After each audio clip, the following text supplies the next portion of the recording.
네, 안녕하세요. 오늘은 요한계시록 8장, 그중에서도 처음 네 천사가 나팔을 불 때 어떤 일들이 벌어지는지 또 그 의미가 뭔지 좀 깊이 살펴보려고 합니다. 보내주신 설교 음원 파일을 중심으로 이야기 나눠볼게요. 네, 반갑습니다. 이게 요한계시록에서 보면 일곱 인이 심판 다음에 나오는 거잖아요. 맞아요. 분위기가 확 바뀌는 것 같기도 하고. 그렇죠.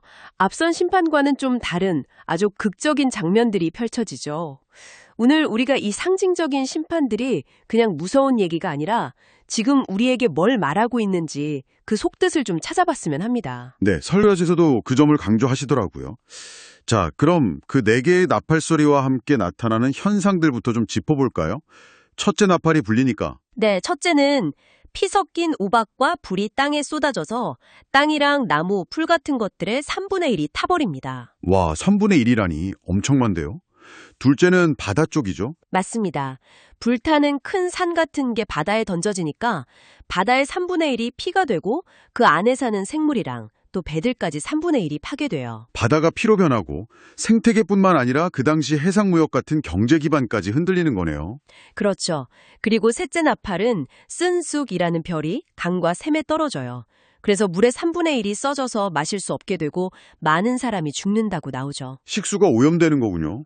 생존에 정말 필수적인 건데. 네, 마지막 넷째는 하늘에 영향을 줍니다. 해, 달, 별의 3분의 1이 타격을 받아서 빛을 잃어요.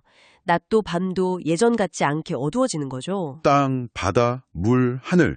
그러니까 인간 문명과 생존의 근간이 되는 모든 영역이 순서대로 타격을 받는 거네요.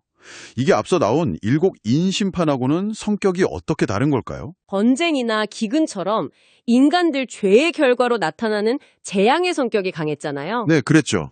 근데 이 나팔 심판은 하나님께서 좀 더 적극적으로, 직접적으로 개입하시는 모습이에요. 특히 땅에 거하는 자들, 그러니까 하나님을 대적하고 회개하지 않는 세력을 향해서요. 아, 직접적인 심판이군요. 네. 어떻게 보면 앞서 6장에서 순교자들이 언제까지 우리 피를 갚아주지 않으시렵니까 하고 부르짖고 또 8장 전반부에 성도들의 기도가 향처럼 올라가는 장면에 대한 하나님의 응답이라고도 볼 수 있거든요. 그렇군요. 그럼 나팔 소리 자체에도 의미가 있겠네요. 그냥 위험해 하는 경고음 같은 게 아니라. 맞아요. 구약 생각해보면 민수기에서 백성을 모으거나 전쟁 시작할 때 또 여리고성 무너뜨릴 때 나팔을 불었잖아요. 아, 네네. 그게 단순히 회개할 시간을 주는 경고라기보다는 이미 결정된 하나님의 행동 개시, 심판의 시작을 알리는 신호였어요. 여기서도 마찬가지로 이미 심판은 확정됐고 이제 시작이다. 이런 의미가 더 강한 거죠. 바로 왕처럼 마음이 완악한 사람들은 재앙이 와도 회개하지 않으니까 경고보다는 집행에 가깝다는 말씀이시군요. 네, 설교에서도 바로 그 점을 지적하죠. 자, 그런데 이 재앙들 듣다 보니 뭔가 떠오르는 거 없으세요? 아, 출애굽 때 애굽에 내렸던 재앙들이요. 그렇죠. 우박과 불, 물이 피로 변하고 어둠이 닥치는 거. 정말 비슷하잖아요. 네, 정말 그러네요. 이건 우연이 아니겠죠? 그럼요. 아주 의도적이라고 봐야죠. 출애굽 재앙의 목적이 뭐였어요? 애굽의 신들이 얼마나 헛되고 바로 왕의 권세가 하나님 앞에 아무것도 아니라는 걸 보여주는 거였잖아요. 오직 여호와만이 참 신이시다. 이걸 선포하는 거였죠. 맞습니다. 이 나팔 심판들도 마찬가지예요.